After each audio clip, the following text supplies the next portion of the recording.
All right, so I just came to the realization that I already did an outdoor ed one. But yeah, don't give a shit.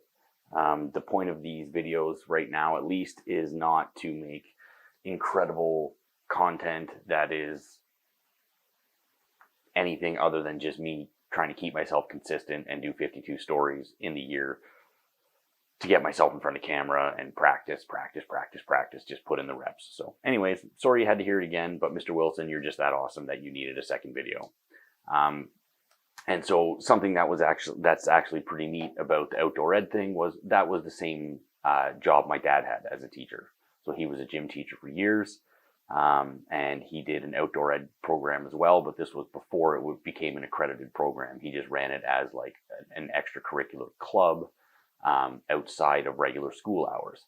And so it's really neat because he had a very entrepreneurial spirit as a young adult, and he ended up going the safe route and becoming a teacher instead of becoming an entrepreneur. He kind of hit that fork in the road and opted for going the safer route with a pension and benefits and guaranteed income. And I'm curious if it had something to do with the fact that he grew up very poor.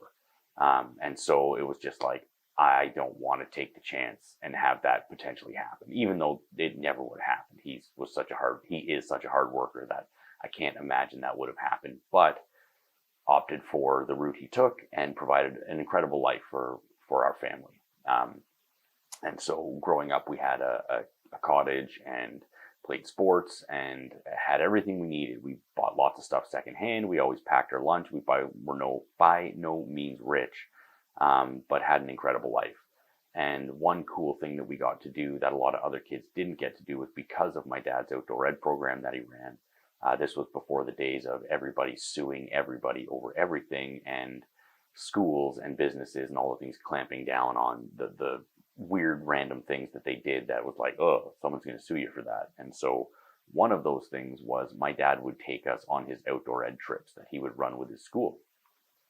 And so as kids, we got to go on all these ski trips to places like Smuggler's Notch in Vermont, or Mount Tremblant, or Mount St. Anne, or Le Massif in Quebec. We got to go on a whole bunch of different camping trips to Algonquin Park and got to do all these really cool things with his outdoor ed trips that were super cool. And then on top of that, we felt so important because we were these elementary school kids in grade 4, 5, 6, 7, 8, going on high school trips. And so we were hanging out with all these older kids, and they kind of like took us under their wing. So it was a really cool experience. And so it was awesome that we got to do all that stuff. And you wouldn't be able to do that today with insurance and all that silliness, but it was cool. And so it was an interesting program because my dad used his entrepreneurial spirit and kind of morphed it into this cool job that he had. And so there wasn't really any funding for this program. And so he basically got the outdoor ed club to start shoveling driveways for the elderly in the community and getting the city to pay per driveway to do this service for the elderly that the city kind of needed to do anyways. So they started making money that way, and they ran a bunch of yard sales and bake sales and different things to like generate income, and ended up buying all the equipment they needed for the program, like canoes and life jackets and paddles, and hiking gear and backpacks and all the stuff they needed to run the program.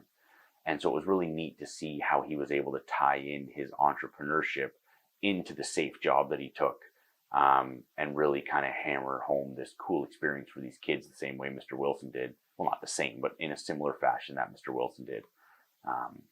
And so it was really neat to see the ability to kind of hammer that in.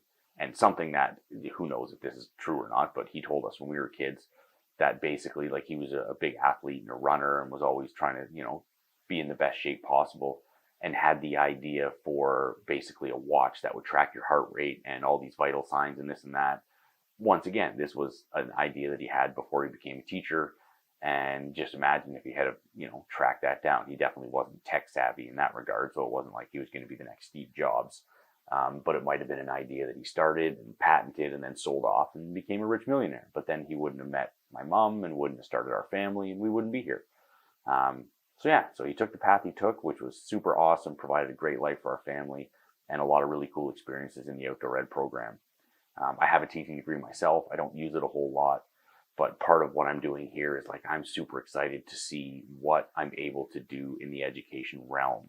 And I actually was playing around with Grok AI the other day and kind of explained who I am, what my passions are, what schooling and education experience and business experience with photography and an education degree and my love of the outdoors and technology and Bitcoin and AI and all that stuff.